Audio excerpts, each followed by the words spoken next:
بسم اللہ الرحمن الرحیم اللہم صل علی محمد وعلی آل محمد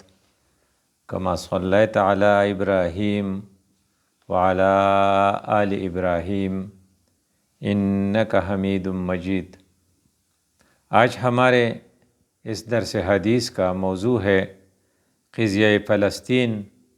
اور راہ حق کے تکالیف۔ جنت اتنی سستی نہیں جسے آن لائن بک کرایا جا سکے، اس کے لیے راہ حق کی تکالیف برداشت کرنی ہوگی۔ رسول اللہ صلی اللہ علیہ وسلم نے مختلف احادیث میں ہمیں سمجھایا ہے کہ جنت کس طرح ملتی ہے اور جنت کے حصول کے راستے میں کتنے تکالیف برداشت کرنے پڑتے ہیں اور ان تکالیف کا کتنا مزہ ہوتا ہے۔ اس کا اپنا ایک لطف ہے جو کسی کو نصیب ہو جائے پھر اسے وہ چھوڑتے نہیں۔ ایک حدیث ہے جسے بخاری نے روایت کی ہے اور جس کے راوی عبداللہ بن ابی اوفا ہے۔ فرماتے ہیں ان رسول اللہ صلی اللہ علیہ وسلم قال وَاعْلَمُوا أَنَّ الْجَنَّةَ تحت ظلال السیوف۔ رسول اللہ صلی اللہ علیہ وسلم نے فرمایا یقین کرو، آپ اس بات کو جان لو، اس کو ذہن میں رکھو کہ بہشت یا جنت تلواروں کے سائے میں ہے۔ کفر اور اسلام کی جنگ میں حصہ لینے والا ہر مجاہد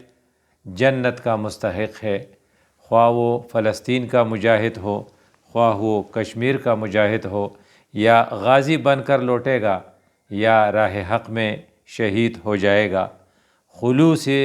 کے ساتھ دین کے لیے جان کی بازی لگا دینا جنتی ہونے کی دلیل ہے۔ ایک آدمی اگر اپنی جان کی بازی لگاتا ہے اور اس کے اندر خلوص بھی ہے اور اس کا مقصد صرف دین کی بالادستی ہے تو یہ اس کے جنتی ہونے کی دلیل ہے۔ جنت کے راستے میں جسے راہ حق بھی کہا جاتا ہے، اس میں آپ کو تکالیف کا سامنا کرنا ہوگا۔ یہ تکالیف معمولی بھی ہو سکتی ہیں اور یہ شدید بھی ہو سکتے ہیں۔ ایک اور حدیث ہے جسے بھی بخاری نے روایت کی ہے اور جس کے راوی ابو عبس رضی اللہ تعالی عنہ ہے۔ فرماتے ہیں عن ابی عبس قال سمعت رسول اللہ صلی اللہ علیہ وسلم، یہ صحابی فرماتے ہیں کہ میں نے اللہ کے رسول سے خود سنا، یقول من اغبرت قدماہ فی سبیل اللہ حرمہ اللہ علی النار۔ جس آدمی کے قدم اللہ کی راہ میں غبار آلود ہو جائے، یہ کم سے کم تکلیف ہے۔ اللہ کے راستے میں آپ چل رہے ہیں، وہاں پر چلنے میں آپ کے قدم صرف غبار آلود ہو گئے، من غبرت قدماہ، اور اللہ کے راستے میں آپ جا رہے تھے تو یہ غبار بھی اتنی قیمتی ہے کہ اللہ نے اس پر جہنم کی آگ حرام کی ہے۔ حرمہ اللہ علی النار، یہ آدمی اب جہنم پر حرام ہے، جہنم کی آگ اس پر حرام ہے اور یہ جہنم پر حرام ہے۔ راہ حق کا اطلاق ہر اس کام پر ہوتا ہے جو صرف اللہ کی رضا کے لیے آپ کریں۔ اس میں علم دین حاصل کرنے کے لیے سفر بھی ہے، نماز جنازہ میں شریک ہونے کے لیے چلنا پھرنا بھی ہے، بیمار کی عیادت کے لیے جانا بھی ہے، مسجد میں باجماعت نماز ادا کرنے کے لیے جانا بھی ہے، حج کرنا اور دوسرے فرائض کو ادا کرنے کے لیے جانا بھی ہے، لیکن سب سے اہم بات اللہ کے کلمے کو بلند کرنے کے لیے جو جدوجہد آپ کرتے ہیں اس کو فی سبیل اللہ کہا جاتا ہے۔ قدموں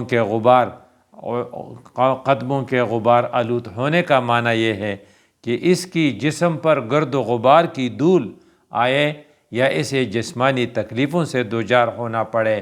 یہ اس کے لیے جہنم کی آگ کی حرام ہونے کی سب سے بڑی سبب ہے۔ اور جہنم کی آگ اس پر حرام ہوگی۔ اس حدیث کا یہ مطلب ہے کہ اللہ تعالیٰ کے فضل و کرم سے وہ شخص دوزخ میں نہیں جائے گا جو اللہ کے دین کو غالب کرنے کے لیے سر توڑ کوشش کر رہا ہے اور اس راہ کی تکلیفوں اور آزمائشوں، حتیٰ کہ گولیوں کی بوچھاڑ، تیروں کی برمار اور مختلف قسم کے میزائل کا مقابلہ بھی خندہ پیشانی سے کرتا ہے، ایسے آدمی پر جہنم کی آگ حرام ہے۔ آپ اگر اس میں زخمی ہو گئے، جیسا کہ آج کل فلسطین کے مجاہدین زخمی ہیں، یہ زخم جو ہے یہ اللہ کے ہاں کتنا پسندیدہ ہے اور اللہ تعالیٰ اس کی کتنی قدر کرتا ہے۔ یہ ایک اور حدیث ہے جسے بھی بخاری نے روایت کی ہے اور جن کے راوی حضرت ابو ہریرہ رضی اللہ عنہ ہے۔ فرماتے ہیں ان رسول اللہ صلی اللہ علیہ وسلم قال والذی نفسی بیدہ،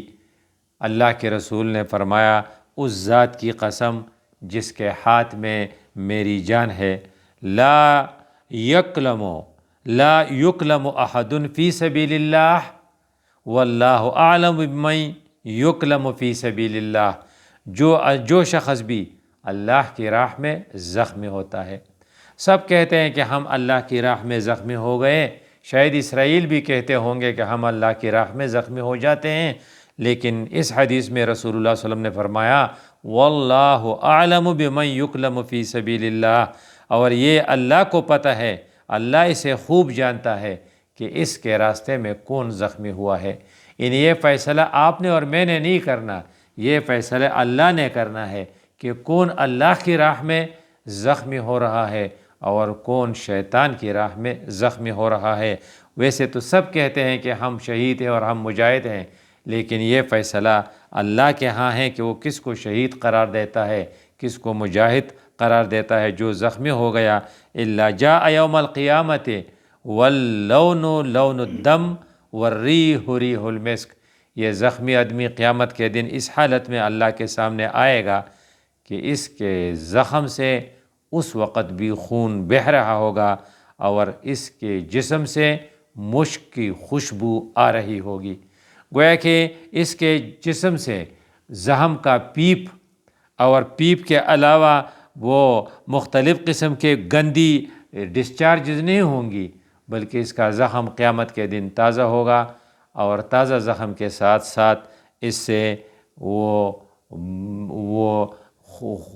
مشک کی طرح خوشبو آ رہی ہوگی، وہ غلیظ خون کی طرح سڑانت اس میں نہیں ہوگی بلکہ اس میں مشک کی خوشبو ہوگی۔ یہ اس زخمی ہونے کا قدر ہے جو اللہ کے راستے میں زخمی ہونے والوں کے لیے اپنے ہاں رکھتا ہے۔ اب یہ ہے کہ کون ہے کہ جو اللہ کے راستے میں زخمی ہو رہا ہے، اس کا فیصلہ وہ غیب دان اللہ خود کرے گا جو دل دماغ کے مخفی گوشوں سے پوری طرح آگاہ ہے۔ اب شہادت کے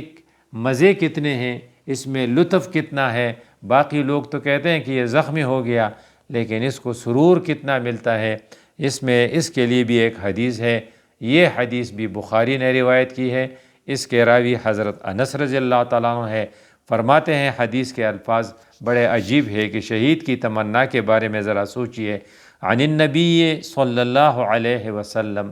رسول اللہ صلی اللہ علیہ وسلم نے یہ فرمایا تھا، ما احد يدخل الجنت يحب ان يرجع الى الدنیا،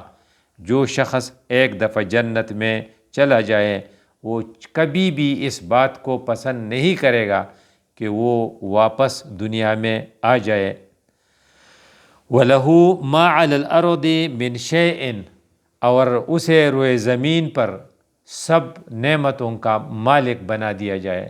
ہم تو یورپ اور امریکہ جا کر بھی اپنے ملک میں واپس نہیں آتے، اب جو شخص ایک دفعہ جنت میں چلا گیا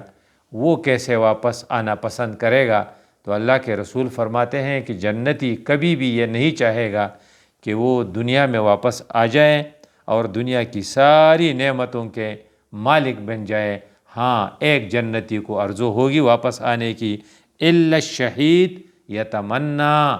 مگر جو اللہ کے راستے میں شہید ہوا ہے وہ اپنی عزت افزائی کو دیکھ کر یہ تمنا کرے گا ان یرجع الی الدنیا، کہ وہ دنیا میں واپس آ جائے، دنیا میں لوٹ جائے، فیقتل 10 مرات لما یری من الکرامہ، اور 10 مرتبہ مزید شہید ہو جائے۔ اس نے شہادت کے دوران جو لذت لی ہے، جو لطف لیا ہے، جو انجوائمنٹ اس کو محسوس ہوئی ہے، اس لطف کا اثر اسے جنت میں بھی محسوس ہوگا۔ اور آپ یہ کہہ سکتے ہیں کہ وہ لطف اسے جنت میں نہیں ملے گی، اس لیے وہ جنت میں یہ آرزو کرے گا کہ کاش میں دنیا میں واپس چلا جاؤں اور پھر اللہ کے راستے میں شہید ہو جاؤں، 1 مرتبہ نہیں بلکہ 10 مرتبہ۔ اس سے پتہ چلتا ہے کہ شہادت کتنی بڑی نعمت ہے، اور شہید ہونے والے لوگ کتنے تلذذ سے گزرتے ہیں، جبکہ ہمارے نظر میں وہ زخمی ہوتے ہیں، وہ مظلوم ہوتے ہیں، وہ مقتول ہوتے ہیں، لیکن شہادت کی موت اور عام موت میں بہت بڑا فرق ہے۔ اس لیے فرمایا جو شخص اللہ کی راہ میں جان دے کر حق کی گواہی دیتا ہے، آج کل فلسطینی مجاہدین اللہ کے راستے میں جان دے کر حق کی گواہی دیتے ہیں، ان کو شہید کہتے ہیں۔ فرشتے اس کی پاکیزہ روح کو فوراً بہشت میں پہنچا دیتے ہیں۔ شہادت کے صلے اپنے اعزاز و اکرام کو دیکھ کر وہ دنیا میں لوٹ جانے کی تمنا کرتا ہے، تاکہ وہ بار بار اللہ کی راہ میں سر کٹا کر مزید انعامات کا مستحق ہو سکے، لیکن کوئی دوسرا شخص بہشت میں جانے اور اس کی نعمتوں کا مشاہدہ کرنے کے بعد دنیا میں لوٹنے کا نام ہی نہیں لیتا، بلکہ اگر اس سے کہا جائے کہ تو دنیا میں لوٹ جائے، روئے زمین کی ساری دولت اور نعمتوں کا تجھے مالک بنا دیا جاتا ہے، پھر بھی وہ اس پیشکش کو قبول نہیں کرے گا، ماں سوائے شہید کے جو شہادت کی آرزو لیے واپس آنا چاہتا ہے اور 10 مرتبہ مزید شہید ہونا چاہتا ہے۔ اقول قولی ھذا استغفر اللہ لی ولکم ولسائر المسلمین۔